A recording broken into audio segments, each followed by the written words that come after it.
हम लोग बात करते हैं सेक्शन ए का। आइए देखते हैं सेक्शन ए में सबसे पहला क्वेश्चन क्या है। कह रहा है कि the graph of a quadratic polynomial px passes through the points -6, 0, 0, -30, 4, -20 and 6, 0. The zero of the polynomial are। अब ऑप्शंस दिए हुए हैं आपको। ये क्वेश्चन बहुत ही अच्छा है, मैं इसीलिए सीबीएसई को बोलता रहता हूं, और वो भी स्टैंडर्ड जो पेपर है उसमें वो बहुत ही अच्छा क्वेश्चन पूछने की कोशिश करता है। और देखिए पहला ही क्वेश्चन बहुत अच्छा है। इस क्वेश्चन के ब्यूटी को समझिए, इसने बहुत ही बेसिक से उठाया है, राइट। बहुत सारे पॉइंट्स दिए हुए हैं, देखिए 1, 2, 3 और 4 पॉइंट्स दिए हुए हैं। आपको ये पता है कि जब भी आप क्वाड्रेटिक जो आपका क्वाड्रेटिक का ग्राफ जब आप ड्रॉ करते हो तो उसमें कम से कम आपको 3 से 4, 5 पॉइंट एटलीस्ट चाहिए ही।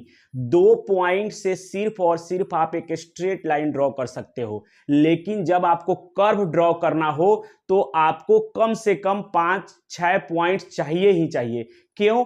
क्योंकि आपको कर्व आप ऐसे ड्रॉ करना है या ऐसे ड्रॉ करना है या ऐसे ड्रॉ करना है, ये जब तक आपको 2, 3 पॉइंट 4 नहीं मिलेगा तब तक आप कर्व ड्रॉ नहीं कर सकते हैं। तो इसने कहा है 4 पॉइंट इसने दे रखा है। तो सबसे पहले तो बेसिक क्या कहता है? बेसिक ये कहता है कि अगर px = ax² प्लस bx और प्लस c वेयर आपका a नॉट इक्वल टू 0, अगर आपका ये क्वाड्रेटिक इक्वेशन दिया हुआ है तो इसका ग्राफ जब आप ड्रॉ करते हो तो पैराबोला होता है। ये ग्राफ या तो आपका ऐसा होगा और नहीं तो आपका क्या होगा, ऐसा होगा। ये डिपेंड करता है इस a की वैल्यू पे। अगर ग्रेटर देन 0 हुआ तो ऊपर और लेस देन 0 हुआ तो क्या, आपका ये नीचे की तरफ पैराबोला खुलेगा। अब सुनिए, क्वेश्चन आपको उन्होंने ये भी नहीं पूछा। बेसिक क्या पूछा, आपको ये पता है कि हमको कितना भी ये पॉइंट दे रखा हो, जो आप px की वैल्यू जो 0 ऑफ द क्वाड्रेटिक पॉलिनोमियल का क्या डिफिनेशन होता है?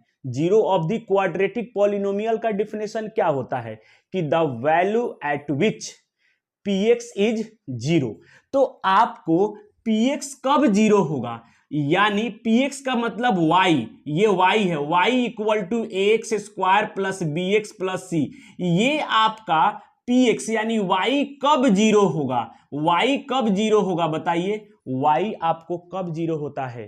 x एक्सिस पे। बोलिए यस और नो। y कब 0 होता है? तो x एक्सिस पे 0 होता है। और आपको यहां पे सिर्फ और सिर्फ ये देखना है कि y 0 कहां है। यानी यहां पे कट होता है तो आप बोलते हो अल्फा कॉमा 0 और इसको बोलते हो आप बीटा कॉमा 0, राइट। यानी जहां पे भी अगर कोई ग्राफ एक्स एक्सिस को कट करता है ना, वहीं उसका सॉल्यूशन होता है। वाई को या किसी को वो कहां पे कट कर रहा है इससे कोई मतलब आपको नहीं है। आपको तो एक्स एक्सिस को वो जहां पे कट करेगा वहीं पे उसका 0 लाई करेगा। क्यों? क्योंकि आपने डिफिनेशन में ही कहा है कि the point eight which px = 0। तो px 0 यानी y 0। तो आप सिंपल यहां पे आपको देखना था कि y 0 कहां कहां है। तो y 0 कहां है? एक तो आपको यहां पे y 0 है और एक आपका कहां, यहां पे y 0 है। इसका मतलब है x की वैल्यू जो होगा वो एक बार होगा -6 और एक बार होगा 6 and this is the answer. तो इतना बेसिक से ये क्वेश्चन पूछा है कि आप सोचने पे मजबूर हो जाएं। अगर आप थोड़ा सा भी, अगर आप बहुत ज्यादा एक्स्ट्रा सोचने लगेंगे इस क्वेश्चन को आप नहीं बना पाएंगे। तो इस क्वेश्चन के ब्यूटी को समझिए, उसने क्या बहुत ही बेसिक से क्वेश्चन पूछा है, राइट। तो आप कोशिश करिए कि बेसिक आपका क्लियर होना चाहिए। अब डिफिनेशन ही नहीं आपको क्लियर है कि px का डिफिनेशन जो है 0 ऑफ द पॉलिनोमियल का डिफिनेशन क्या होता है, तो आप ये क्वेश्चन को कैसे सॉल्व करेंगे? फिर आप नहीं सॉल्व कर पाएंगे। आपको बहुत सारा पॉइंट यहां दिया हुआ, आप कंफ्यूज हो जाएंगे, राइट। यानी ऑप्शन जो है वो डी के साथ आप यहां पे जाओगे। यस और नो।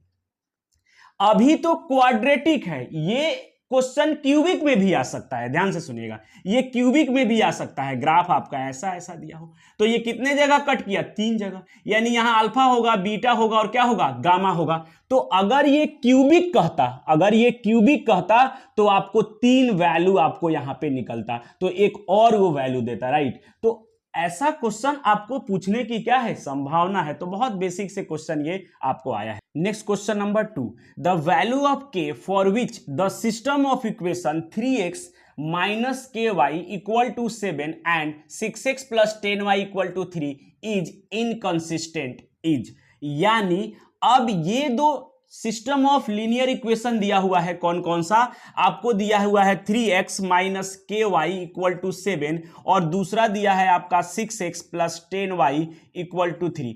आपको ये देखना है कि ये इनकंसिस्टेंट कब होगा, के की वैल्यू क्या ले लिया जाए कि ये इनकंसिस्टेंट होगा। देखिए सबसे पहले तो आपको केसेस याद होना चाहिए, यहां पे 3 केसेस होता है। सबसे पहला जो होता है वो कंसिस्टेंट, दूसरा भी कंसिस्टेंट का होता है, तीसरा होता है इनकंसिस्टेंट का। तो अब सुनिए, कंसिस्टेंट का मतलब आप सिंपल सा जनरल भाषा में याद रखिए कि अगर कोई स्टूडेंट रेगुलर आता है तो हम उसको कहते हैं कि कंसिस्टेंट है, यानी वो उसको पास होने की संभावना है अगर वो रेगुलर आ रहा है। तो यहां पे भी आप ऐसे ही समझिए कि जब वो कंसिस्टेंट कह रहा होगा ना, यानी सॉल्यूशन मिल रहा होगा। दैट मींस अगर यूनिक सॉल्यूशन मिलता है तो उस केस में कंसिस्टेंट होता है, और इनफाइनाइट नंबर ऑफ सॉल्यूशन मिलता है तो भी कंसिस्टेंट होता है। तो कंसिस्टेंट 2 केस में होता है, जिसमें मतलब सॉल्यूशन मिले, चाहे वो यूनिक मिले और चाहे वो इनफाइनाइट नंबर ऑफ सॉल्यूशन मिले। तो आपका 2 केस में वो क्या होता है, कंसिस्टेंट। और एक केस ऐसा होता है यानी जो रेगुलर नहीं आता है उसको बोलते हैं इनकंसिस्टेंट, यानी वो पास नहीं होगा बच्चा। समझिए, पास का मतलब मैं यहां सॉल्यूशन से रिलेट कर रहा हूं, राइट। तो जब वो इनकंसिस्टेंट है तो इसका मतलब वो पास नहीं होगा। तो यहां पे क्या है कि अगर वो इनकंसिस्टेंट है इसका मतलब नो सॉल्यूशन होगा, राइट। यानी ये दोनों इक्वेशन जो है वो क्या यहां पे इंडिकेट कर रहा है कि के की वैल्यू आप बताइए जिसमें नो सॉल्यूशन मिले, कोई सॉल्यूशन नहीं मिले। तो नो सॉल्यूशन कब मिलता है बेटा, जब आपका दोनों लाइन क्या हो, पैरेलल हो। 2 लाइन पैरेलल कब होता है, देखिए मैं कंडीशन याद भी आपको करवा रहा हूं, राइट। बाकी तो आप रटे होंगे अलग बात है। ये पैरेलल कब होता है, 2 लाइन पैरेलल कब हो सकता है, जब आपको सी का डिफरेंस हो, इंटरसेप्ट का डिफरेंस हो सिर्फ, बाकी किसी का डिफरेंस ना हो। दैट मीन्स आपको a1 बाई a2 जो होगा b1 by b2 not equal to c1 by c2, ये बराबर होना चाहिए और ये बराबर नहीं होना चाहिए, तभी तो वो एक दूसरे के क्या होगा, पैरेलल होगा। सिर्फ इंटरसेप्ट चेंज कर देंगे तो क्या हो जाएगा, वो पैरेलल हो जाएगा। यानी जो इनका रेशियो है वही रेशियो इनका भी आना चाहिए, यानी 3/6 जो है वो माइनस के बाई 10 होना चाहिए। और आपको ये पता है कि ये 2 हो गया और ये 2 से क्या हो गया, 5 हो गया। तो यानी यहां 1 इक्वल टू माइनस के बाई 5, यानी के इक्वल टू -5। तो यहां पे के इक्वल टू क्या है, -5 के तरफ जाएंगे, यानी this one is the correct answer. Yes और नो, यस। अब आइए बात करते हैं क्वेश्चन नंबर 3 का। कह रहा है which of the following statement is not true. अब कौन सा स्टेटमेंट जो है वो आपका ट्रू नहीं है। तो स्टेटमेंट ट्रू नहीं है, इसके लिए आपको स्टेटमेंट पढ़ना पड़ेगा। तो आप स्टेटमेंट पढ़िए, क्या लिखा है कि a number of seconds can be drawn at any point on the circle. यानी आपको किसी एक पॉइंट पे बहुत सारा नंबर ऑफ जो सेकेंड ड्रॉ कर सकते हैं। देखेंगे हम लोग कि ड्रॉ कर पाते हैं नहीं कर पाते हैं। तो सबसे पहले तो ये दिमाग में चल जाना चाहिए कि ये सर्कल का क्वेश्चन है, क्योंकि सर्कल का बात कर रहा है, राइट। तो सबसे पहले तो आप एक सर्कल ड्रॉ कर दीजिए। तो मैंने यहां पे एक सर्कल ड्रॉ कर दिया, राइट। अब इस सर्कल में उसने कहा, क्या कहा है कि ए नंबर ऑफ सेकेंड। तो सेकेंड को आपको पता होना चाहिए। देखिए ये जो इंट्रोडक्शन स्टार्ट करता है ना एनसीईआरटी क्लास 10th में, इंट्रोडक्शन सबसे पहला जो आपका लाइन है वहां से आप पढ़ेंगे तो दूसरा से तीसरा लाइन में ना टैंजेंट और सिकेंट का बात किया है। क्यों? क्योंकि क्लास 9th में आप टैंजेंट के पहले तक के कंसेप्ट पढ़े हो और क्लास 10th में क्या पढ़ते हो? सिर्फ टैंजेंट का कंसेप्ट पढ़ते हो, राइट। तो वहां पे टैंजेंट पे ना आपको ये बताया है सिकेंट के बारे में। तो यानी इंट्रोडक्शन में से ही आपसे ये क्वेश्चन पूछ दिया। मैंने क्या कहा? सीबीएसई ये कोशिश करता है कि बेसिक से ही क्वेश्चन उठा लिया जाए। क्यों? टॉप क्वेश्चन तो ठीक है बेटा, आपका बेस अगर अच्छा हो जाएगा ना तो वो बेस बनाने की कोशिश करता है, राइट। तो आप अब बेसिक अगर आपके पास नॉलेज है कि सिकेंट होता क्या है, तो सबसे पहले तो आपको यह नॉलेज होना चाहिए कि what is the difference between the secant and the tangent, right. अब सिकेंट अगर किसी भी सर्कल को अगर कोई स्ट्रेट लाइन 2 पॉइंट पे कट करता है तो उसको हम लोग बोलते हैं सिकेंट, और अगर एक पॉइंट पे कोई कट करे यानी टच करे तो आपको उसको बोलते हैं टैंजेंट। तो यानी कोई भी स्ट्रेट लाइन अगर सर्कल को एक पॉइंट पे इंटरसेक्ट करता है तो हम उसको बोलते हैं टैंजेंट, अगर 2 पॉइंट पे इंटरसेक्ट कर दे तो हम उसको बोलते हैं सिकेंट। तो देखते हैं, कह रहा है कि एक पॉइंट ले लीजिए यहां पे। अब इस पॉइंट पे आप कितना नंबर ऑफ सेकेंड ड्रॉ कर सकते हैं? क्या कह रहा है कि a number of second can be, क्या है? A number of second can be drawn at any point on the circle. तो क्या हम यहां पे ड्रॉ कर सकते हैं नंबर ऑफ सेकेंड? हां बिल्कुल, आप देखिए,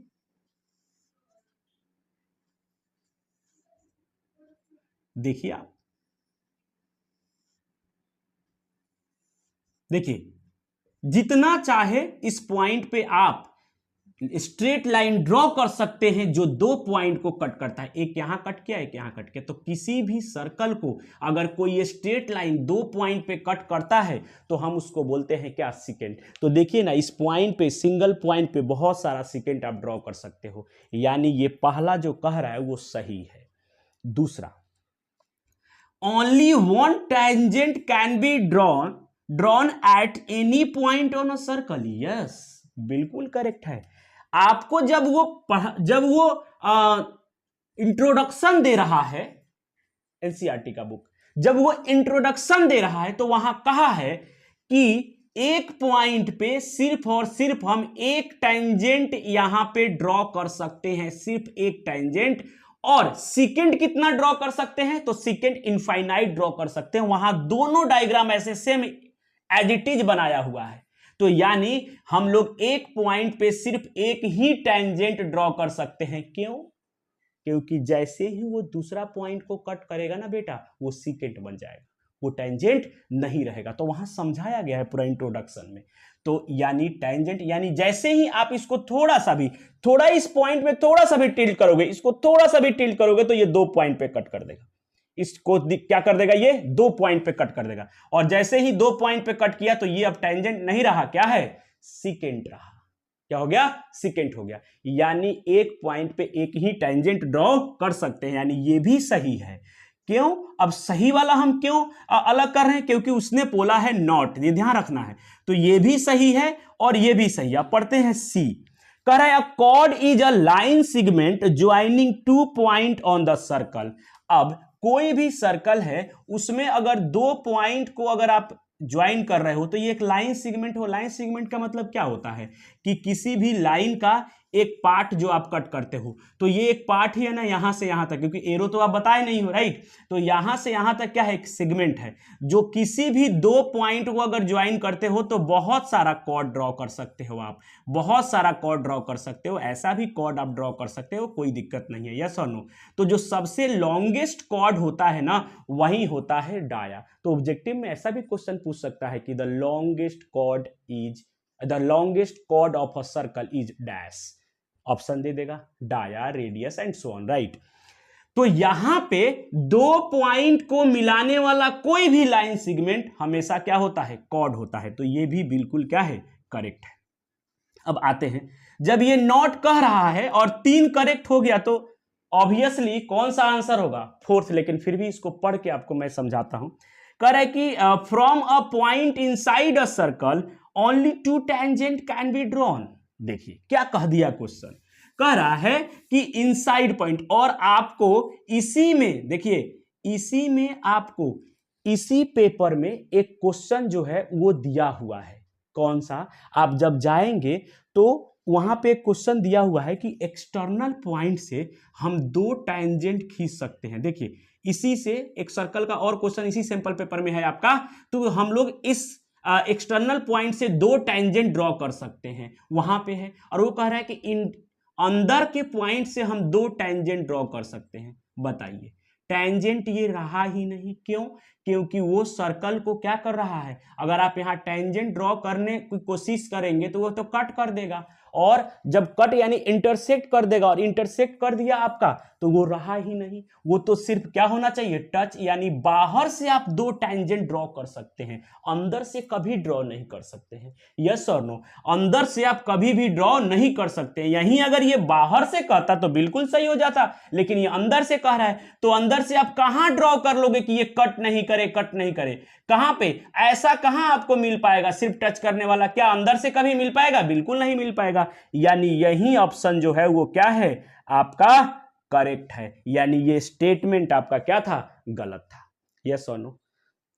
क्वेश्चन कह रहा है if nth term of an AP is 7n-4 then the common difference of the AP. देखिए सिंपल बात है, nth टर्म दे रखा है, यानी आपको an दे रखा है, कितना आपका है 7n और -4, राइट? तो आपको जब an दे रखा है 7n-4, तो आपसे पूछ रहा है कॉमन डिफरेंस, राइट? तो कॉमन डिफरेंस क्या होता है, next term minus previous term, that is अगर आपके पास अगर a1 a2 a3 आपको पता चल जाए एंड सो ऑन, तो आप कॉमन डिफरेंस लिख दोगे a2 माइनस a1, या आप लिखोगे a3 माइनस a2, जो भी निकल जाए आप सिंपल ये फॉर्मूला लगा दोगे और फाइंड आउट कर लोगे, राइट?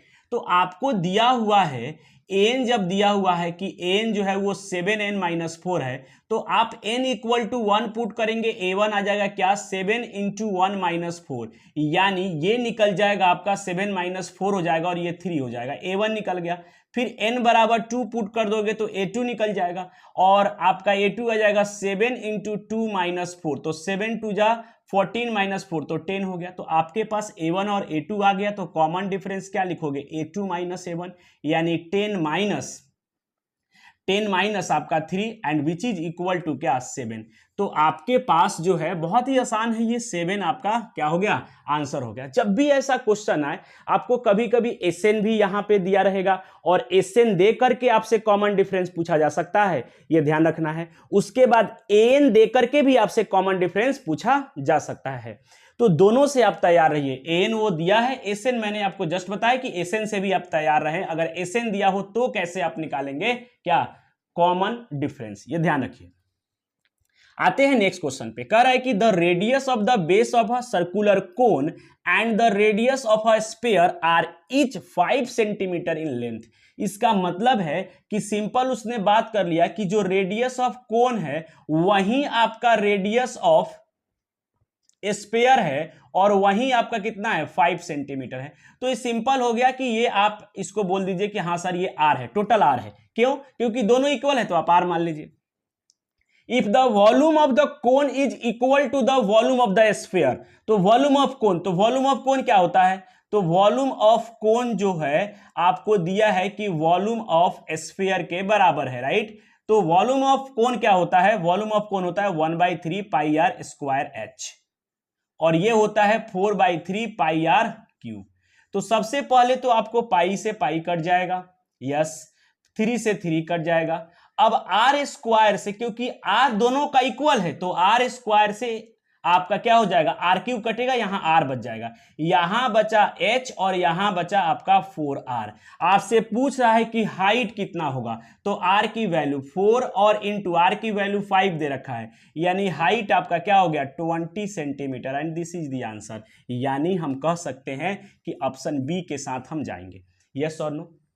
यस। अब हम बात करते हैं किसका, क्वेश्चन नंबर 6 का। कह रहा है कि tan theta equal to 5/2 then this. अब देखिए बेटा, किसी किसी को क्या है कि ऐसा लगता है कि इस क्वेश्चन को हम दो मेथड से सॉल्व करेंगे, लेकिन मैं बताऊंगा आपको कि दोनों मेथड में बेस्ट कौन है। एक तो आप ये कह देते हो, एक तो सिंपल ये कहोगे कि सर हम एक काम करते हैं कि यहां पे tan थीटा दिया हुआ है, tan थीटा दिया हुआ है, tan थीटा की सर 5/2 है, तो हम यहां पे एक ट्रेंगल बनाते हैं और इस ट्रेंगल में हम क्या करते हैं कि सर इसको थीटा बोल देते हैं, ये 5 हो जाएगा, ये 2 हो जाएगा, ये निकाल लेते हैं 25 और ये हो जाएगा 4, यानी सर ये हो जाएगा 29। बिल्कुल ठीक है, कोई दिक्कत नहीं है। अब यहां पे साइन निकाल के रख देंगे, कॉस निकाल के रख देंगे और यहां पे रखने के बाद आप सॉल्व कर देंगे, आपका आंसर आ जाएगा।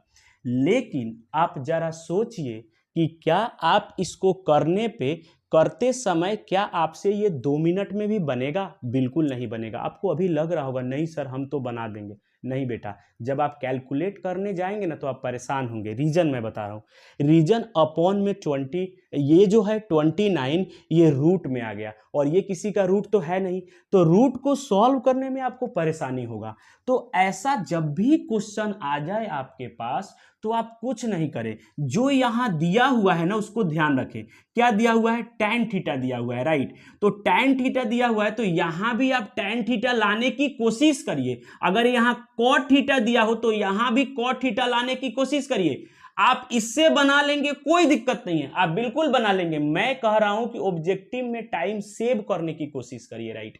अब ऐसा नहीं कि सर आता है तो बस आ रहा है तो 5 मिनट में बने या 10 मिनट में बने, बन जाना चाहिए। आप सोचिए कि 10 मिनट आप या 5 मिनट भी इस क्वेश्चन में ले लिए और 1 नंबर ला लिए तो क्या ही आप बहुत ज्यादा नंबर ला लिए। तो कोशिश करिए कि कम टाइम लगे। तो यहां अगर कॉट दिया होता या यहां पे tan दिया होता तो हम उसके अकॉर्डिंगली यहां पे लाते। तो देखिए कैसे लाएंगे। आप सिंपल सा क्या करोगे कि ऊपर 4 sin थीटा लिखा हुआ है और प्लस cos थीटा लिखा है और अपॉन में 4 sin थीटा और माइनस में cos थीटा। आप ऊपर ऐसा क्या कॉमन ले लोगे कि tan बन जाए? तो tan का फॉर्मूला होता है sin थीटा बाई क्या? cos theta. अब sin थीटा है तो ऊपर से आप सिंपल क्या ले लो? cos थीटा कॉमन ले दो। जैसे cos थीटा कॉमन लेंगे 4 यहां पे sin बाई cos, यहां पे क्या बचेगा? sin theta by cos theta, right.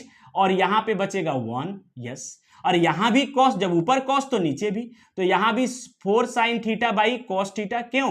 क्योंकि यहां cos नहीं था तो अपॉन में लग जाएगा और यहां पे -1। आप देखिए कैंसिल हो गया और ये 4 tan थीटा हो जाएगा और +1 और यहां पे 4 tan थीटा और ये -1। तो बेटा अब तो आपके पास दिया हुआ है 5/2, तो 4 × 5/2 और +1 और ये हो जाएगा 4 × 5/2 -1।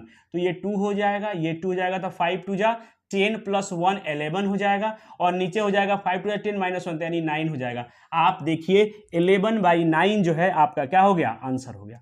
अब आप बोलोगे कि सर ये तो 2 तरीका हुआ, एक और तरीका मैं आपको बता रहा हूं, वो भी बहुत ही आसान है, वो भी आपको बहुत आसान है। आप देख लीजिए, ये इससे ज्यादा आसान वो आपको पड़ेगा। देखिए tan थीटा जो है वो दिया हुआ है कितना? आपको 5/2। तो क्या इस tan को आप नहीं लिख सकते हैं sin theta by cos theta? Yes, बिल्कुल लिख सकते हैं। और sin थीटा बराबर क्या हो जाएगा? 5 और cos थीटा बराबर क्या हो जाएगा? 2। यानी आप यहां पे simple 4 × sin theta, sin theta की वैल्यू क्या है? 5 है, लेकिन ये एक्चुअल में 5 नहीं होता बेटा, ये क्या होता है? 5 के होता है। ये ध्यान रखेंगे क्योंकि रेशियो इक्वल नहीं, तो रेशियो आप ले रहे हैं तो के लेना पड़ेगा। तो जस्ट 5 के और यहां पे प्लस कॉस क्या हो जाएगा आपका? 2 के। देखिए ये और आसान हो जाएगा आपके लिए। और नीचे क्या हो जाएगा? फिर से आपका 4 × 5 के और -2 के। सिंपल। तो 5 4 जा आपका क्या हो जाएगा? 5 4 जा 20 और +2 22 के। यस 22 के। और नीचे 5 4 जा आपके पास क्या आ जाएगा? 20 - 2 यानी 18 के। आप देख लीजिए कैसे के। और 11 2 जा और 9 2 जा आपका क्या आ गया? 11/9। तो बेस्ट मेथड है, आप कोई सा भी इन दोनों में से कोई सा भी आप लगा लीजिए, बेस्ट है। अगर आप और टाइम सेव करना चाहते हैं तो आप लास्ट वाला लगाइए, ये जो मैंने बताया। यस और नो? कोई दिक्कत है तो आप कमेंट करके बताएंगे। चलिए, या कौन सा मेथड आपको अच्छा लगा आप कमेंट करके बताएंगे। आइए अब देखते हैं क्वेश्चन नंबर 7। कह रहा है in the given figure, figure यहां दिया हुआ है बेटा, मैंने यहां पे फिगर बना रखा है। Figure a tangent has been drawn at a point P on the circle centred at O। देखिए सेंटर्ड O पे है, P पे हमने एक टेंजेंट ड्रॉ कर दिया है। If TPQ equal to 110, TPQ यानी ये है आपका 100 क्या 110, यस और नो, यस। अब देखिए ये कह रहा है कि then POQ is equal to, आपसे पूछ रहा है आप ये एंगल बता दीजिए, तो सिंपल आपको ये वाला एंगल क्या करना है, फाइंड आउट करना है। देखिए तो आपको, आप सभी तरह से तैयार रहिए, कोशिश आप करिए सभी तरह से तैयार रहें। देखो ये क्वेश्चन पूछा है लेकिन आप एकदम सिंपल नहीं समझिए, क्यों, क्योंकि बहुत सारा कंसेप्ट इसमें यूज होगा। सबसे पहला, रेडियस टेंजेंट पे परपेंडिकुलर होता है, यस, रेडियस टेंजेंट पे क्या होता है, परपेंडिकुलर होता है, तो ये 90 डिग्री हो जाएगा। अगर ये 90 हो गया तो ये इसको होना पड़ेगा 20, यस और नो, यस, क्यों, क्योंकि ये 110 दिया हुआ था और रेडियस जो होता है वो आपको टेंजेंट पे परपेंडिकुलर हो गया, तो ये 90 हो गया यहां से, तो ये कितना बच गया आपका 20 बच गया। चलिए अब आ जाइए इस सर्कल में, अभी भी क्वेश्चन आपको नहीं बनाइए, 20 हो गया और ये आपको निकालना है O है, ये Q है और ये P है। अब देखिए, अब आपको यहां पे एक दूसरा कंसेप्ट और यूज होगा, कौन सा, क्योंकि आप देख रहे हो कि OQ भी रेडियस है और OP भी रेडियस है, यस और नो, OQ भी रेडियस है और क्या है, OP भी रेडियस है, तो इक्वल साइड के अपोजिट एंगल्स इक्वल होते हैं। ये कहां पे है, क्लास 9th में है, लेकिन यहां भी आपको ये पढ़ना है, यस और नो। तो ये आपका 20 है तो 100% ये 20 हो जाएगा। रीजन क्या है कि सर दोनों इक्वल साइड है और इक्वल साइड के अपोजिट एंगल्स जो होता है वो भी इक्वल होता है। या दूसरा, अगर आपका इक्वल साइड दिया हुआ है तो उनके अपोजिट एंगल्स इक्वल होगा, राइट। तो दोनों तरह से आप तैयार है, कन्वर्स भी इनका ट्रू होता है, इक्वल साइड के अपोजिट एंगल्स इक्वल या इक्वल एंगल्स के अपोजिट साइड इक्वल, दोनों तरफ से सही है कहना। तो आपका ये भी 20 हो गया, ये भी 20 हो गया, तो ट्रायंगल के दो एंगल आपका 20 हो गया, तो 20 क्या हो गया 40, और आपका सभी एंगल कितना होता है 180, तो 180 माइनस 40 कितना हो जाएगा आपका 140। यानी आप आंसर जो है कहां जाएंगे, ऑप्शन सी के साथ, दिस इज दी 140। अगर कोई डाउट है तो आप कह सकते हैं, अदरवाइज हम बढ़ते हैं नेक्स्ट क्वेश्चन के तरफ, दैट इज क्वेश्चन नंबर 8। कह रहा है कि a quadratic polynomial having 0 minus √5/2 and √5/2, एक माइनस में है और एक प्लस में है, इज, अब यहां पे एक आपका 0 माइनस में है और एक 0 क्या है प्लस में है, और दोनों सेम है। याद रखेंगे, एक माइनस में है और एक क्या है प्लस में है और दोनों सेम है, दैट मीन्स आपका x माइनस अल्फा और इंटू x प्लस अल्फा जो है ये इसी रूप में ये फैक्टर में होंगे। कैसे, आपको पता है कि x बराबर दिस लिखोगे तो x बराबर आपने क्या लिखा -5/2 रूट अंडर, और आप दूसरा x इक्वल टू क्या लिखे हो 5/2 यानी रूट अंडर। तो आप इसको जब इधर लाएंगे तो क्या हो जाएगा x माइनस, यानी ये हो जाएगा आपका प्लस 5/2, क्योंकि माइनस था तो ये प्लस हो गया, और फिर ये क्या हो जाएगा x माइनस 5/2, तो ये आपका क्या होगा, यही दोनों इंटू में इक्वल टू 0 है ना, वही चीजें, तभी ना ये फैक्टर आपका आएगा, दोनों आपका क्या आएगा इक्वल है लेकिन अपोजिट साइन के साथ आएगा, तो इक्वल और अपोजिट साइन के साथ आएगा तो ऐसे ही फैक्टर इसको बनाना पड़ेगा। और आपको जस्ट ये कर दीजिए कि x equal to this, x equal to this, दोनों को इधर लाओ, और दोनों जब इंटू में होता है तभी ना आप 0 करते हो, तो दिस इक्वल टू 0 करोगे तो ये आएगा, और दिस इक्वल टू 0 करोगे तो ये आएगा, राइट। अब आपको क्या करना है कि a प्लस बी और इंटू a माइनस बी, तो आपको पता है a स्क्वायर माइनस क्या हो जाएगा b स्क्वायर, तो यहां पे आपका निकल जाएगा x स्क्वायर माइनस 5/2, यस और नो, इक्वल टू 0। जब आप इसका एलसीएम लेंगे तो आपको पता है कि ये 2x square minus 5 equal to क्या आएगा 0 आएगा। अब आप देखिए कि कौन सा ऑप्शन जो है वो आपका क्या हो रहा है, मैच हो रहा है। तो 2x स्क्वायर माइनस 5 आप देखते हैं, तो यहां तो 2x स्क्वायर माइनस 5 है नहीं, यहां पे आप देखिए 2x स्क्वायर माइनस 5, क्या यहां पे हो सकता है, अगर हम यहां 4 कॉमन ले ले बेटा, अगर यहाँ पे हम 4 कॉमन ले तो क्या हो जाएगा 2x स्क्वायर माइनस 5 आ जाएगा क्या, यानी वही चीजें वहां दिया हुआ है। तो एग्जामिनर क्या किया है कि थोड़ा सा क्वेश्चन को ट्विस्ट कर दिया, आंसर आते हुए भी आपको ये दिखेगा कि यहाँ पे आंसर है ही नहीं।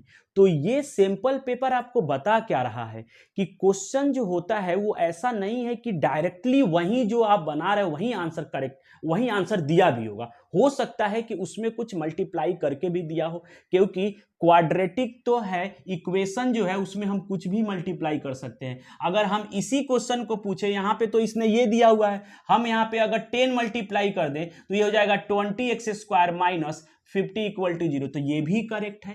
तो हम मल्टीप्लाई कुछ भी कर सकते हैं इक्वेशन में, आपको पता है, क्योंकि उधर 0 है तो कुछ भी आप मल्टीप्लाई कर सकते हो, यानी दैट इज आप ये कहेंगे कि ऑप्शन जो होगा वो क्या है, बी करेक्ट है। लेकिन यहाँ पे देखिए, अगर यहाँ पे आप कुछ भी कॉमन लेते हैं तो यहाँ कभी 2x स्क्वायर नहीं आएगा, मैक्सिमम इसमें 3 कॉमन होगा, 3 कॉमन होगा तो यहाँ 5x स्क्वायर आएगा, और हमको चाहिए क्या, 2x स्क्वायर, यानी हमारा ऑप्शन जो है वो किसके साथ जा रहा है, बी के साथ जा रहा है। आइए अब देखते हैं हम लोग क्या, नेक्स्ट क्वेश्चन नंबर 9 कह रहा है कि consider the frequency distribution of 45 observation the upper limit of median class. सबसे पहले तो बेटा आपको पता होना चाहिए कि मीडियन क्लास जो है वो होता क्या है, राइट। अब मीडियन क्लास क्या होता है, तो मीडियन क्लास आप कैसे निकालते हो, तो सबसे पहले जो आपका ग्रुप डेटा होता है उसका मीडियन क्लास क्यूमुलेटिव फ्रीक्वेंसी से आप कैलकुलेट करते हो, यस और नो। अब क्यूमुलेटिव फ्रीक्वेंसी जो होता है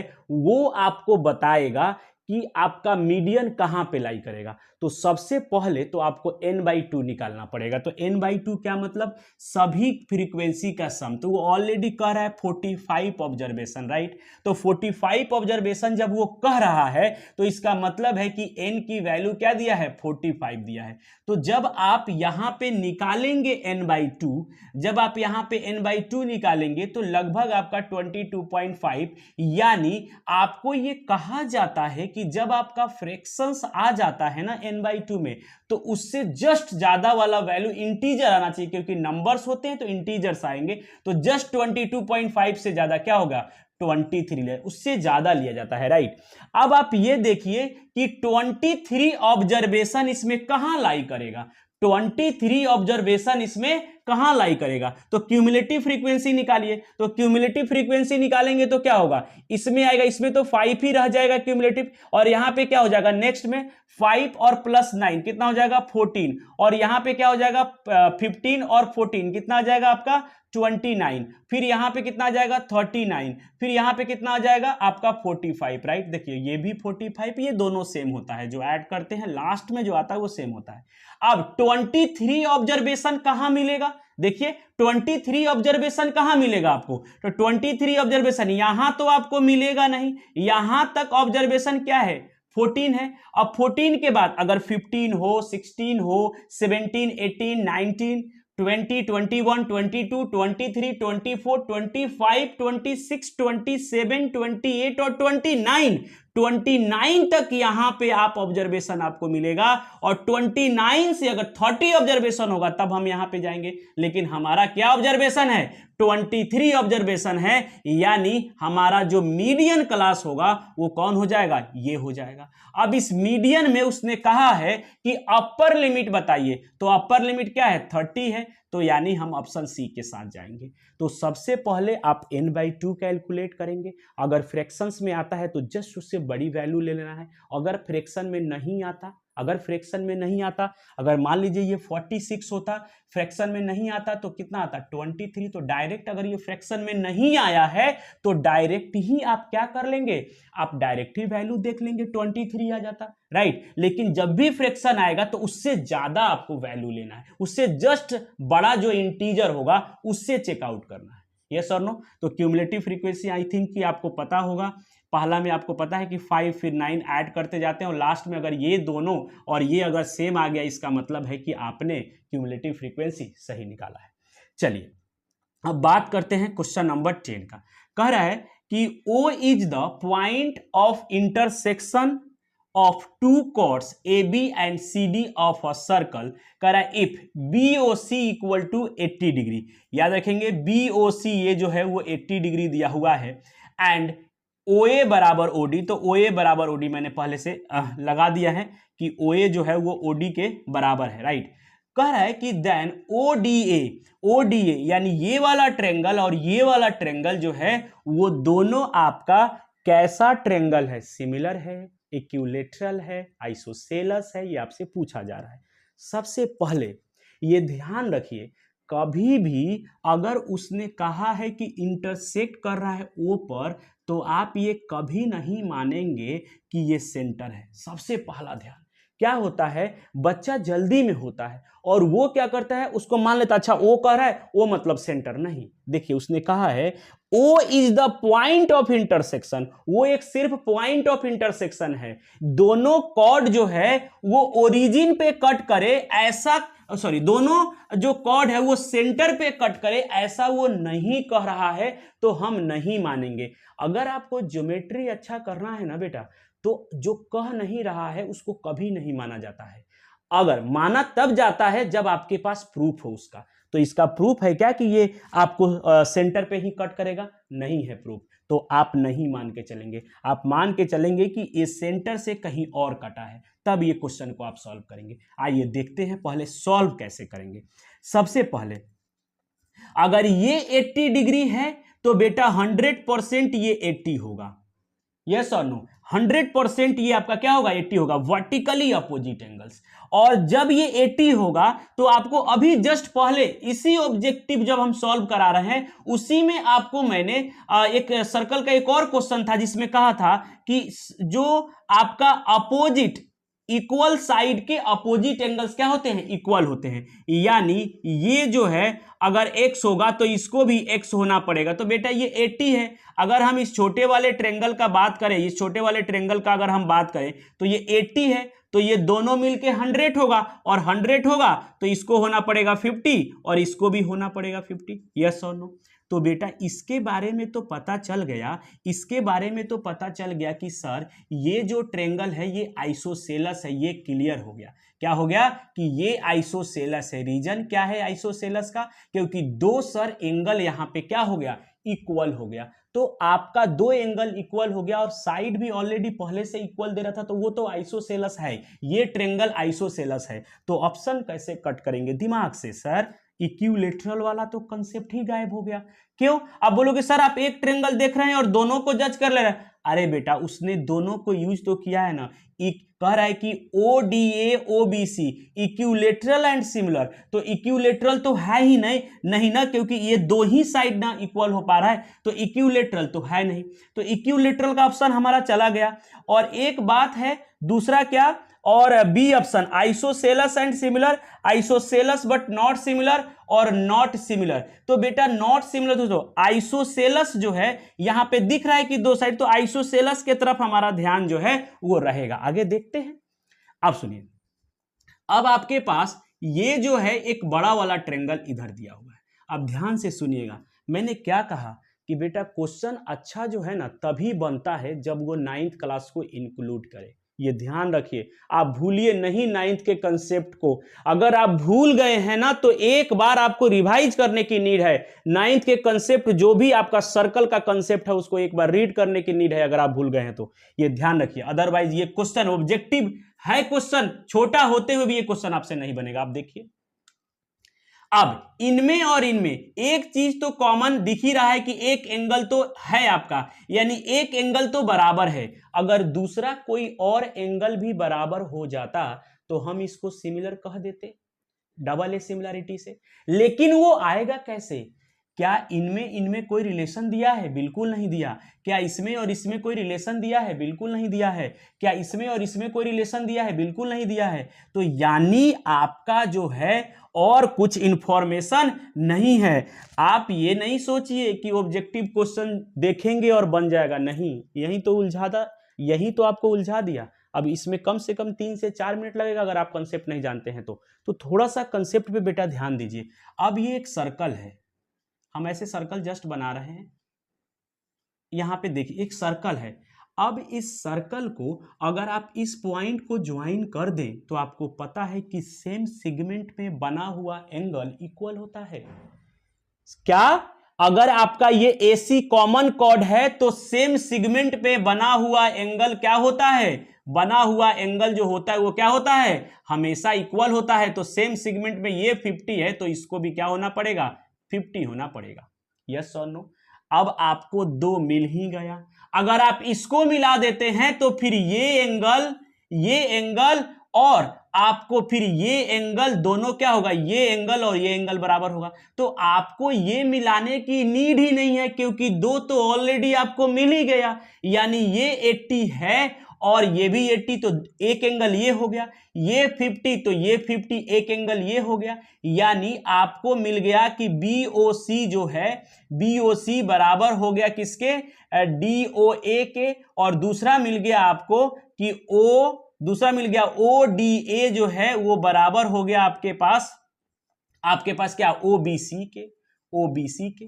तो दो एंगल बराबर मिल गया तो दोनों क्या हो गया, सिमिलर हो गया। तो सिमिलर तो दोनों हो गया, यस और नो, दोनों क्या हो गया, सिमिलर होगा। जब दोनों सिमिलर हो गया तो अब ये देखा जाए तो नॉट वाला तो गायब हो गया। अब बचा दो ऑप्शन। अब आपको पता है कि जब दोनों सिमिलर हो गया तो आइसोसेलस भी है क्या, तो देख लेते हैं बेटा। ये 80 है, ये 50 है, तो 100% इसको भी 50 होना पड़ेगा। कैसे, तीनों एंगल का सम 180 होता है तो ये 50 हो गया।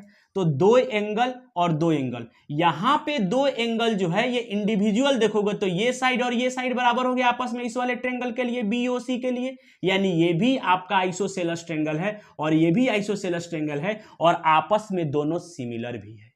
याद रखेंगे, आइसोसेलस है ये अलग और ये भी अलग से आइसोसेलस है और साथ में दोनों क्या है, ये इसके सिमिलर है बाई क्या, AAA या AA सिमिलरिटी, यानी आइसोसेलस एंड सिमिलर। तो देखिए कौन सा है, आइसोसेलस एंड सिमिलर, यानी ऑप्शन बी के साथ हम जाएंगे।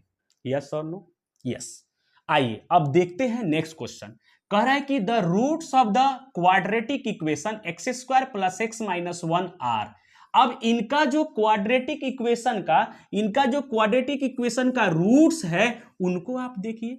देखो सबसे पहले तो आप ये ध्यान रखो कि ये कह रहा है x² + x - 1, तो सबसे पहले तो आप इसका क्या निकालो, d निकालो। आपको पता है क्या दिया हुआ है कि सर x² + x और -1, तो a बराबर 1 है, b बराबर यहाँ 1 है और c बराबर -1 है। सर d जो होता है वो रूट अंडर आपका d जो है यहाँ पे आप निकाल लेंगे क्या, d सिंपल होता है क्या, b² -4ac। तो यहाँ पे b² की वैल्यू क्या हो जाएगा, 1 का स्क्वायर -4 × 1 × -1, तो ये हो जाएगा and this one is the 5।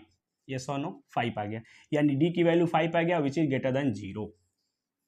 तो सबसे पहले तो रियल रूट्स होगा, सबसे पहले तो रियल रूट होगा और ग्रेटर देन 0 है। इसका मतलब क्या है कि अगर आपका d ग्रेटर देन 0 हो गया तो रूट्स तो क्या हो गया, आपका रूट्स हो गया रियल। और दूसरा डिस्टिंक्ट भी। क्यों डिस्टिंक्ट या अनइक्वल, क्यों, क्योंकि d की वैल्यू ग्रेटर देन 0 हो गया। अगर इक्वल टू 0 हो जाता तो रियल होता और इक्वल होता, ग्रेटर देन 0 हो गया तो आपका क्या होगा, रियल होगा और डिस्टिंक्ट होगा। अगर लेस देन हो गया तो नॉट रियल होता। तो ये आपका क्या होगा, रूट्स तो आपका रियल होगा और क्या होगा, अनइक्वल यानी डिस्टिंक्ट होगा। तो डिस्टिंक्ट होगा और क्या होगा, रियल होगा। अब आते हैं देखते हैं कि ऑप्शन क्या है आपका। अब कह रहा है कि इर्रेशनल, सबसे पहले क्या कह रहा है कि रूट्स जो होता है वो क्या होता है, इर्रेशनल। अब रियल तो बात नहीं कर रहा है, देखिए एक जगह बात किया यहाँ पे रियल और इक्वल, तो ये तो डिस्टिंक्ट है, तो ये ऑप्शन तो गायब हो गया रियल वाला। अब सुनिएगा, रियल के दो पार्ट होते हैं क्या, रेशनल और इरेशनल। तो वहां कह रहा है तो देखते हैं, क्योंकि भाई रियल के अंदर क्या आता है, रेशनल और इरेशनल। तो अब आपके ऊपर है कि आपको ये देखना कि ये इरेशनल होगा या रेशनल होगा। तो देखिए बेटा, उसके लिए आपको क्या होता है, उसके लिए होता है आपका -b ± √d/2a। तो बेटा d क्या है हमारा, √5, और √5 जब ये है तो 5, अगर आप √5 जो है उस √5 में यानी इरेशनल रूट जो 5 है वो क्या है, इरेशनल है। और इरेशनल में अगर आप कुछ भी ऐड कर रहे हैं, इरेशनल में अगर आप रेशनल ऐड कर रहे हैं तो वो क्या रह जाता है, वो इरेशनल ही रह जाता है। ये कंसेप्ट हम कहां पढ़ेंगे, कहां पढ़े हैं, एक्सरसाइज फर्स्ट, यानी आपका चैप्टर 1 जो है रियल नंबर्स, वहां पे आपने पढ़ा है, तो यूज कर लिया कि नहीं? पढ़ा रहा है क्वाड्रेटिक और यूज कर लिया, तो क्वेश्चंस कहीं से भी ट्विस्ट किया जा सकता है। अब आप रियल कहता तो आप रियल घूमते रहते, जल्दी से आप आंसर कर देते, लेकिन रियल उसने कहा ही नहीं, और रियल कहा तो इक्वल कह रहा है, आपका अनइक्वल आ रहा है, तो ये तो ऑप्शन नहीं है। तो यानी रियल दो तरह का होता है, एक रेशनल और एक इरेशनल। अब हम उस पर बात करेंगे कि रेशनल तो नहीं हो रहा है,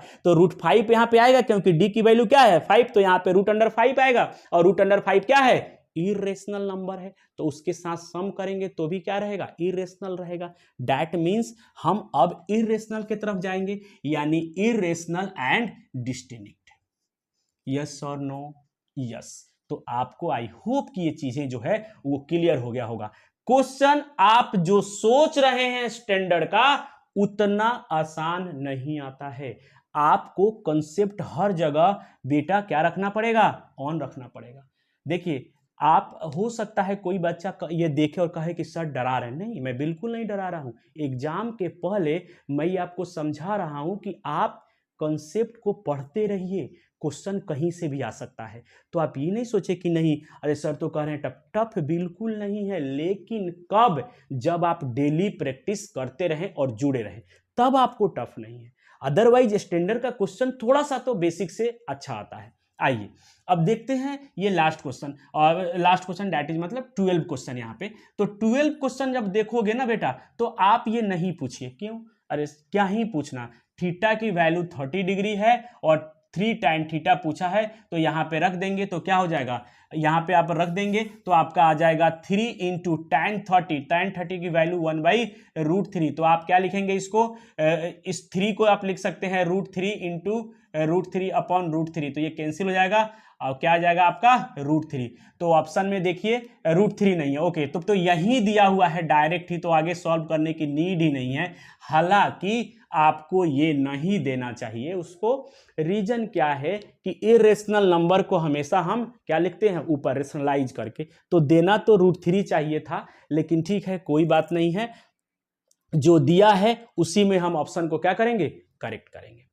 अगर आपको ये वैल्यू सब याद नहीं हो रहा है ना कि tan थीटा सर 30 40 ये याद नहीं हो पा रहा है हमको, तो आप जाइए और YouTube पे लिखिए क्या कि formula of trigonometry by Ankesh sir, वहां पे आपको खुलेगा। 5 मिनट में आपको ये वैल्यू याद करने का मैंने तरीका बताया है, आप वहां से याद कर सकते हैं। चलिए अब आते हैं नेक्स्ट क्वेश्चन, क्वेश्चन नंबर 13। कह रहा है कि the volume of solid hemisphere is 396/7 centimetre cube, the total surface area of the solid hemisphere is. तो बेटा इसमें आपको सिंपल सा दिमाग लगाना है। अगर आपको वॉल्यूम ऑफ सॉलिड हेमीस्फीयर पता है तो क्या है, volume of solid hemisphere, right. तो हेमीस्फीयर जो है वो आपका क्या है कि सर हमारे पास दिया है 396/7, तो volume of solid hemisphere, right, यानी हेमीस्फीयर कह रहा है, यानी पहले तो आपको स्फीयर का वॉल्यूम पता होना चाहिए, क्या 4/3πr³, तो उसको आधा कर दीजिए 2/3πr³, राइट, 396/7। तो सबसे पहले 2 इंटू 22/7 और इंटू r³ और ये 3 है, राइट, इक्वल टू 396/7। तो 7 से 7 कैंसिल कर दीजिए, ये 2 से कैंसिल हो जाएगा, 2 1 जा 2 8 जा 2 1 जा 2 8 जा, और फिर आपको 2 1 जा 2 9 जा, राइट।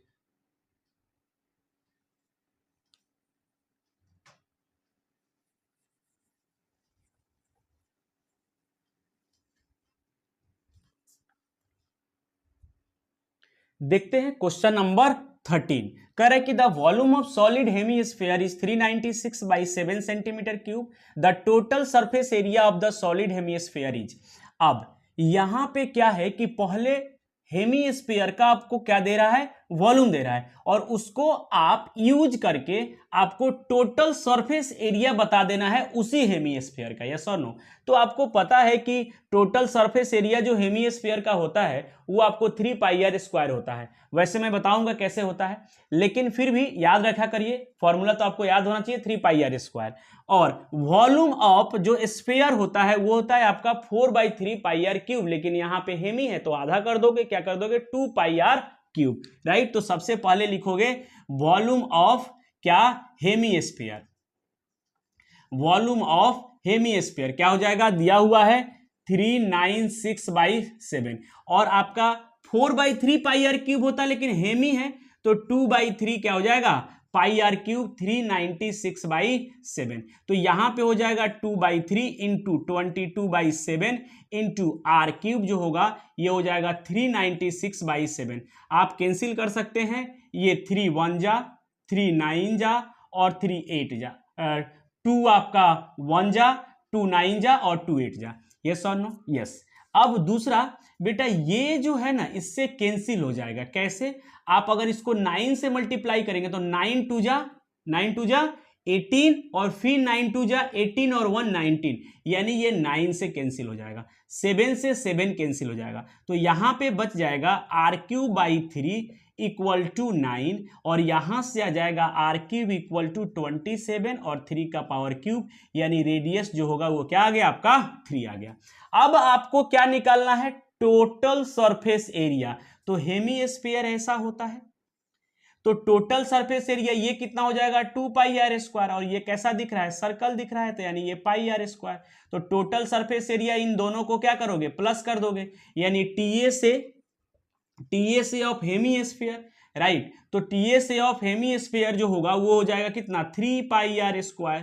तो 3πr² का मतलब क्या होगा, 3 इंटू 22/7 इंटू 3 का स्क्वायर। तो आपको पता है कि 3 इंटू 22 और इंटू 3 3 जा 9/7, तो आप निकालेंगे तो आप देख सकते हैं कितना आ जाएगा, 9 3 जा 27, राइट। तो 22 इंटू 27 और बाई 7, तो आप 27 का टेबल देखिए, 27 का टेबल आप पढ़ लीजिए या 22 का, तो 27 2 जा 54, तो 54 का यहां पे आ जाएगा आपका 4, आपका कैरी हुआ 5, 27 2 जा फिर 54 और 5 क्या हो जाएगा आपका 59, तो ये हो गया 59 और अपॉन 7, यानी ये हो गया आपका किसमें, सेंटीमीटर स्क्वायर में, क्या 594/7, तो वो कह भी रहा था उसी में, तो 594, यानी हम ऑप्शन किसके साथ जाएंगे, ऑप्शन बी के साथ जाएंगे, यस और नो। जस्ट फॉर्मूला आप याद रखेंगे, क्वेश्चन आपसे बन जाएगा।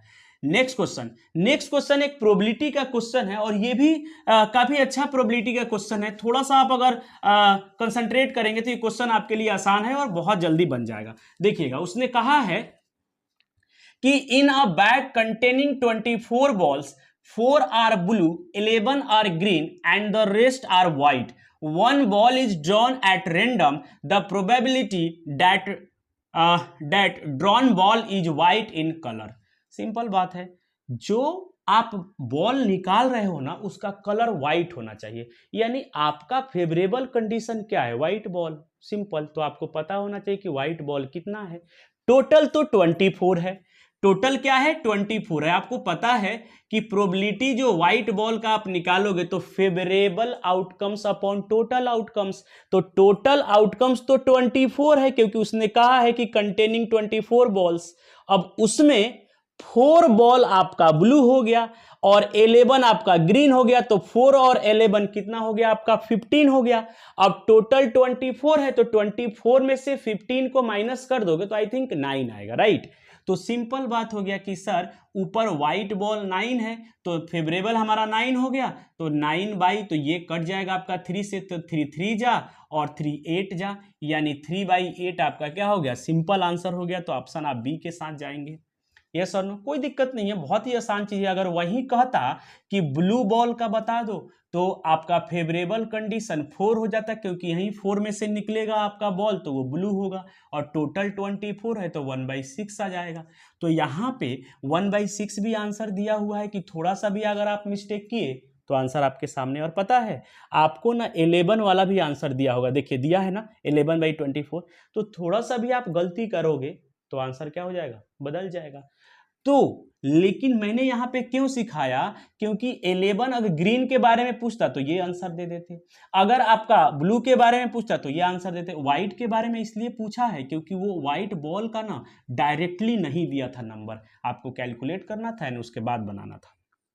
आइए अब देखते हैं नेक्स्ट क्वेश्चन। करे कि the point on the x axis nearest to the point. देखिए मैं बार बार कहता हूं कि आपका सीबीएसई ना अच्छा क्वेश्चन पूछता है। देखिए इसमें भी बच्चा अगर वो कहता ना कि डिस्टेंस बता दीजिए मिनिमम कौन है, तो आप ना तुरंत बता देते बेटा। अगर वो बोलता कि डिस्टेंस बता दीजिए कि कितना होगा ना, तो आप तुरंत बता देते। लेकिन उसने देखिए क्वेश्चन क्या पूछा, the point on the x axis nearest to the point, यानी वैसा पॉइंट बताना है जो एक्स एक्सिस पे होना चाहिए, यस और नो। तो देखिए अनफॉर्चुनेटली सारा पॉइंट एक्स एक्सिस पे है, लिख लीजिए।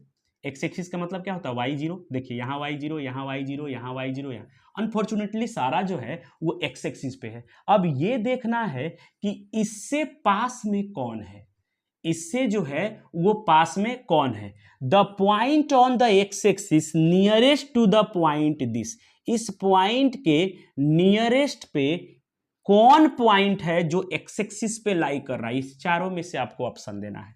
तो चलिए देखते हैं। सबसे पहले बेटा यहां पे -4,5 आएगा, तो यहां पे होगा पॉइंट। तो हम यहां पे 5 -4,-5, तो -5 थोड़ा सा नीचे आएगा।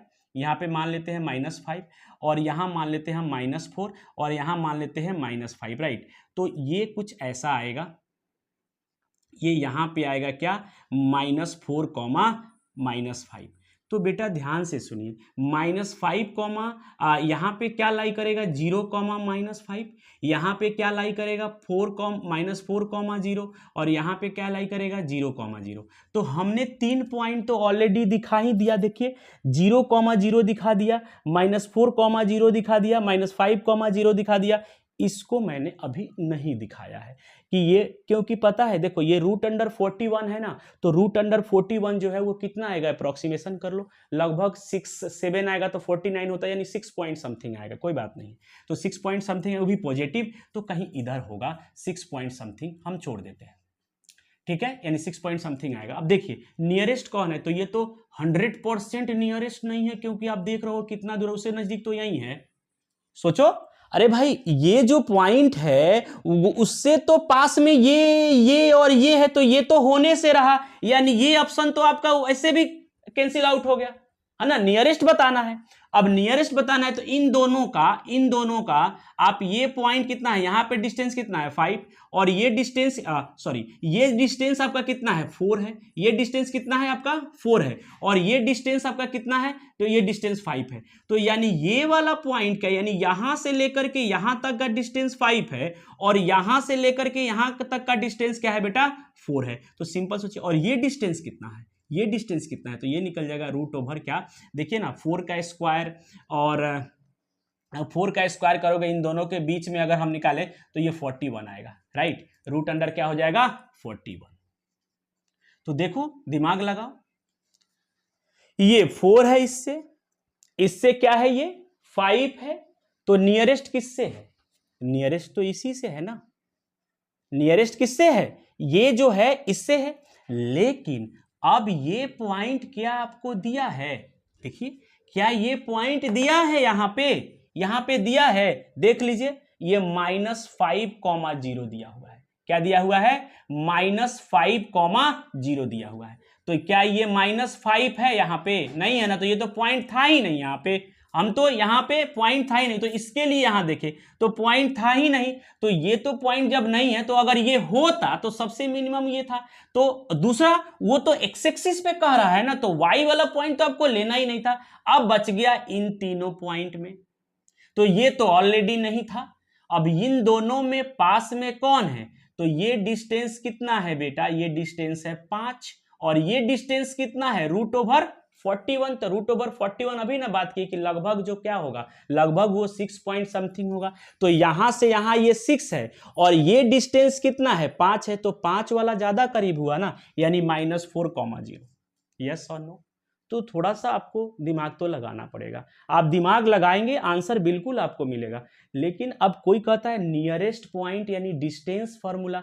अरे भाई डिस्टेंस फार्मूला भी लगाओगे ना तो ये 5 ही आएगा।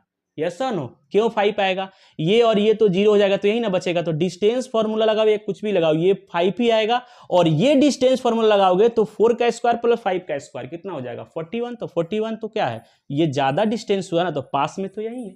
यस और नो? तो ये अच्छा क्वेश्चन था बेटा, है ना, ये बढ़िया क्वेश्चन है, उन्होंने पूछा है। चलिए नेक्स्ट क्वेश्चन देखते हैं। कह रहा है which of the following gives the middle most observation of the data. Median आपको मिडिल मोस्ट, तो बेटा मिडिल मोस्ट कौन होता है? क्या रेंज होता है?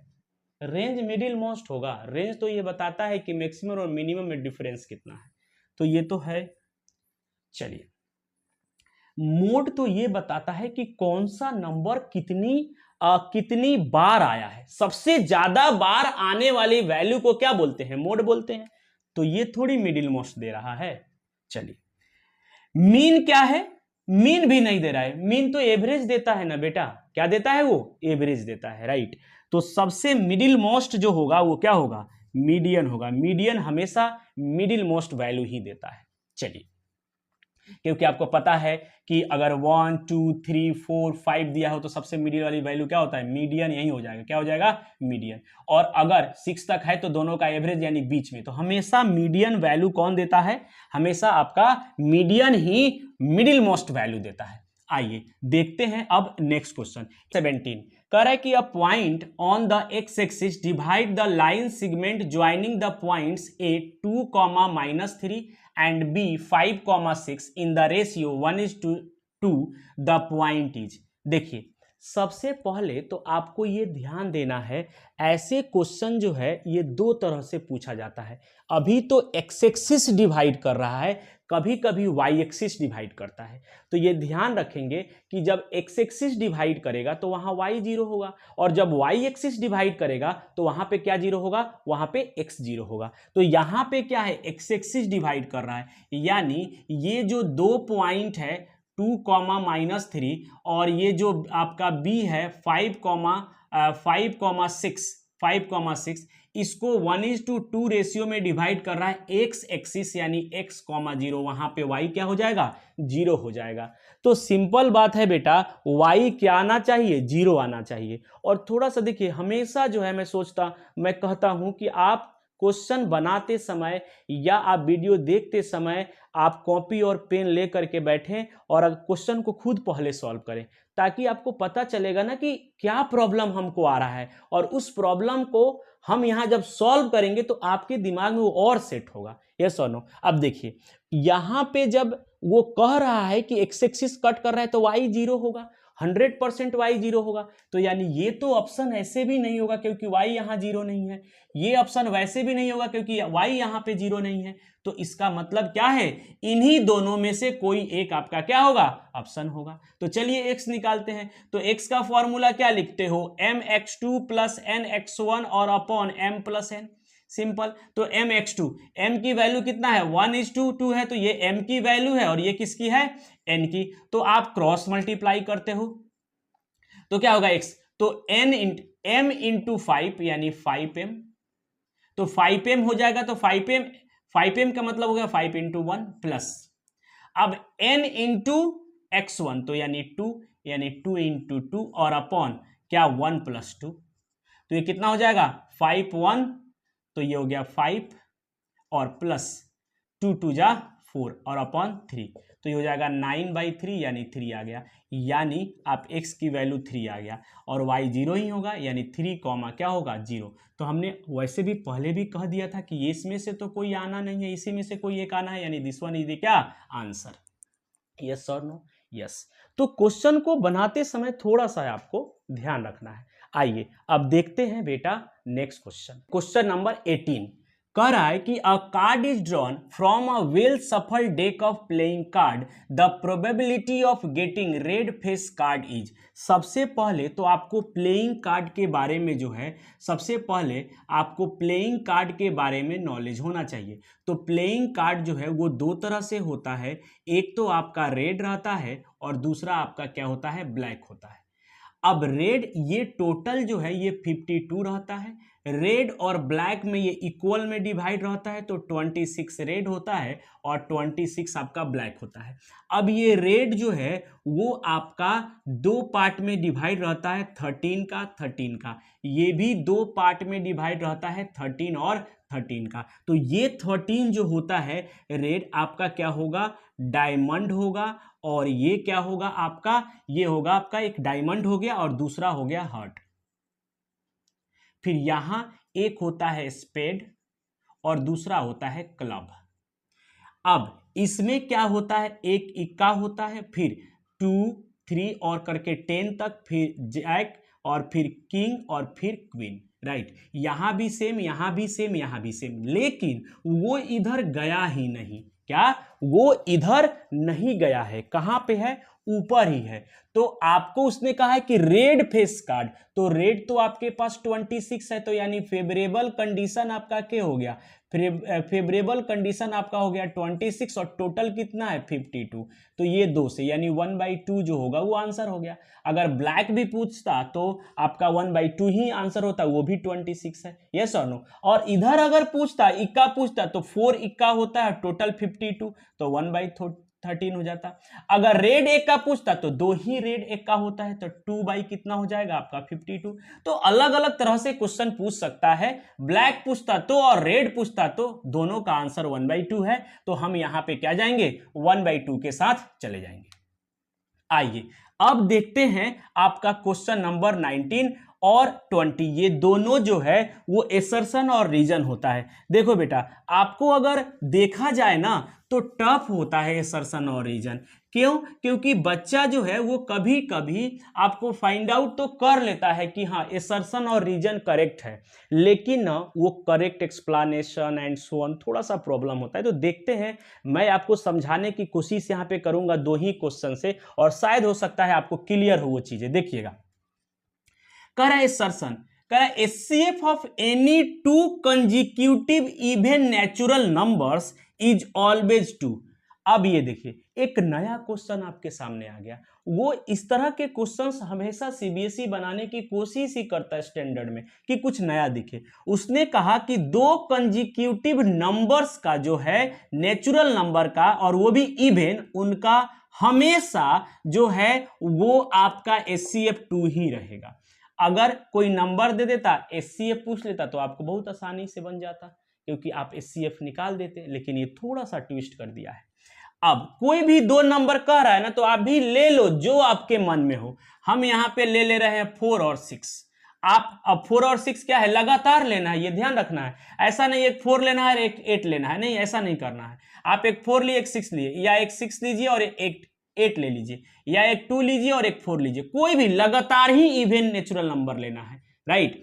अब इन दोनों में एचसीएफ क्या होगा, 2 × 2, और इनका क्या हो जाएगा 3 × 2, तो इन दोनों का एचसीएफ क्या हो जाएगा 2 ही हो जाएगा। यहां देखो 3 × 2 और यहां पे 4 × 2, और या 2 × 2 × 2, तो यहां पे कॉमन क्या है, सिर्फ एक ही कॉमन है, तो यहां भी 2 होगा। और 2 × 4 तो यहाँ पे हो जाएगा आपका 2, और ये हो जाएगा 2 × 2, तो यहाँ भी एक ही 2। यानी हम ये देख पा रहे हैं कि सभी जगह अगर लगातार 2 कंजिक्यूटिव इवन नेचुरल नंबर ले रहे हैं, तो यस हमारा जो है उनका एचसीएफ 2 आ रहा है, यानी एसर्शन तो बिल्कुल करेक्ट है। चलिए एसर्शन क्या है आपका करेक्ट आया। अब देखते हैं रीजन। कह रहा है even natural numbers are divisible by 2, ये भी बिल्कुल करेक्ट है। क्या है, ये भी बिल्कुल करेक्ट है। कोई भी इवन नंबर क्या होता है, 2 से डिवाइड होता है, बिल्कुल इसने भी सही कहा। अब देखिए दोनों सही हो गया, तो याद रखिएगा एसर्शन और रीजन में सबसे पहले आप ये चेक करिएगा कि दोनों इंडिविजुअल करेक्ट है क्या। ध्यान से सुनिएगा, सबसे पहले आप रिलेशन को भूल जाइए कि दोनों में क्या रिलेशन है। सबसे पहले आप ये चेक करिए कि क्या दोनों आपका इंडिविजुअल करेक्ट है क्या, सबसे पहले ये चेक करिए। तो इंडिविजुअल दोनों करेक्ट है, यस दोनों हमने चेक कर लिया कि इंडिविजुअल करेक्ट है। अब जरा सोचिए कि क्या एचसीएफ जो है अगर ये नहीं कहता कि 2 से डिविजिबल है, नहीं कहता तो क्या HCF इसका 2 नहीं हो सकता था? तो इन दोनों में रिलेशन कैसे बना? ये तो इंडिविजुअल ऐसा कह रहा है ना कि नेचुरल नंबर जो है वो क्या होता है, नेचुरल नंबर जो है वो इवन नेचुरल नंबर जो वो 2 से डिवाइड होगा। क्या ये HCF के बारे में कोई कमेंट कर रहा है क्या? बोलिए, क्या ये रीजन जो है HCF के बारे में कोई कमेंट कर रहा है क्या? क्या ये कह रहा है क्या कि 2 इसलिए हो गया कि उसका फैक्टर ये होगा? क्या ऐसा कुछ उसने कहा क्या? तो ऐसा कुछ भी नहीं कह रहा है। HCF के बारे में ये कुछ नहीं कह रहा है रीजन इंडिविजुअल अगर सिंपल कहीं भी लिखा हो बिना इसके कहीं भी लिखा हो तो उसको सही बोल दिया जाएगा, क्योंकि उसने जनरल स्टेटमेंट दिया, उसने HCF के बारे में कुछ भी नहीं बताया है। राइट, आप पढ़िए क्वेश्चन, पढ़िए, even natural number is divisible by 2, ये तो डेफिनेशन ही है, लेकिन ये HCF के बारे में कोई कमेंट नहीं कर रहा है। तो जब HCF के बारे में कोई कमेंट नहीं कर रहा है तो दोनों में रिलेशन तो हो ही नहीं सकता, यस और नो? तो इसलिए क्या है कि आपका एसर्शन तो आपका सही है, रीजन भी सही है, but reason is not the correct explanation of the assertion, यानी इसमें जो है ऑप्शन हम लोग बी के साथ जाएंगे। हमने पूरा ऑप्शन नहीं लिखा है, बहुत बड़ा ऑप्शन होता है ना, तो आप ऑप्शन देख ही रहे होंगे। सिंपल बात है कि आपका करेक्ट एक्सप्लेनेशन नहीं है, यानी ऑप्शन बी के साथ जाते हैं। दूसरा कह रहा है कि एसर्शन ए, दूसरा question, if the radius of sector of a circle is reduced to half and the angle is double then the perimeter of the sector remains same. ये थोड़ा सा इसमें आपको बनाने में क्या लगेगा, टाइम लग सकता है, 2 मिनट लग सकता है, 1 मिनट लग सकता है, देखते हैं। अब उसने कहा है कि एक सर्कल है और इस सर्कल का रेडियस अभी आप मान लो क्या, आर है ना, और ये है आपका सेक्टर और इस एंगल को थीटा मान लो। जब आप इसका पेरीमीटर निकालने जाओगे, ध्यान से सुनिएगा, जब इसका पेरीमीटर निकालने जाएंगे तो ये हुआ पेरीमीटर, ये हुआ आपका पेरीमीटर, ध्यान से देखिए, ये हुआ आपका पेरीमीटर, ये हुआ आपका पेरीमीटर। तो कैसे निकालते हैं पेरीमीटर? आपको पता है पेरीमीटर, या आपको इस आर्क, ये आर्क, तो यहां से लेकर के यहां तक का आर्क कितना होगा, तो ये आर्क का फॉर्मूला होता है, अगर आपको याद हो क्या, theta by 360 into 2 pi r. Yes और नो? यस, याद रखिएगा, ये होगा आपका क्या, इन आर्क का लेंथ ये हुआ, क्लियर है? अगर ये सेक्टर होता अगर ये पूरा एरिया पूछता इस सेक्टर का, तो एरिया क्या होता है सर्कल का, पाई आर स्क्वायर, तो यहां पे लिखते पाई आर स्क्वायर, ये सेम रहता। अगर आपको आर्क का लेंथ पूछे तो आर्क का मतलब पेरीमीटर, और पेरीमीटर कितना होता है 2 पाई आर, तो यहां 2 पाई आर रहेगा। तो ये आर्क पूछ रहा है ये भी, तो आर्क ए बी हम निकालेंगे। अब आप ये कहोगे आर्क क्यों निकाल रहे हो, क्योंकि पेरीमीटर होता है sum of all the sides, yes और no, sum of all the side. तो क्या होगा, टोटल पेरीमीटर क्या हो जाएगा, ये आर प्लस दिस, तो हम यहां पे लिखेंगे कि टोटल पेरीमीटर, या पेरीमीटर ऑफ, इसने क्या कहा है, पेरीमीटर ऑफ सेक्टर, सिंपल बात है, पेरीमीटर ऑफ सेक्टर, है ना, तो हम यहां पे बोलेंगे कि perimeter of sector equal to r plus क्या, थीटा बाई 360 और इंटू 2 पाई आर, तो यह आ जाएगा 2r और by upon plus theta by 360 और इंटू में 2 पाई आर। चलिए इसको रहने देते हैं, ये आ गया पेरीमीटर किसका, इस सेक्टर का आ गया।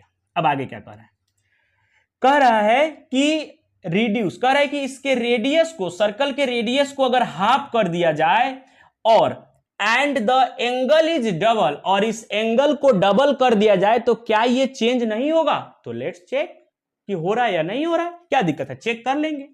तो रेडियस को रिड्यूस कर दिया गया कहां तक, r/2 तक, और एंगल को डबल कर दिया गया कहां तक, 2 थीटा तक। तो यहां पे पुट करिए तो बेटा, तो ये जब पुट करेंगे यहां पे, तो 2 इंटू r/2 प्लस थीटा, तो 2 थीटा बाई 360 और इंटू 2 पाई इंटू r/2, तो ये 2 से 2 कैंसिल हो गया, यहां 2 से 2 कैंसिल हो गया। तो आप एक काम करिए, हाँ 2 से 2 कैंसिल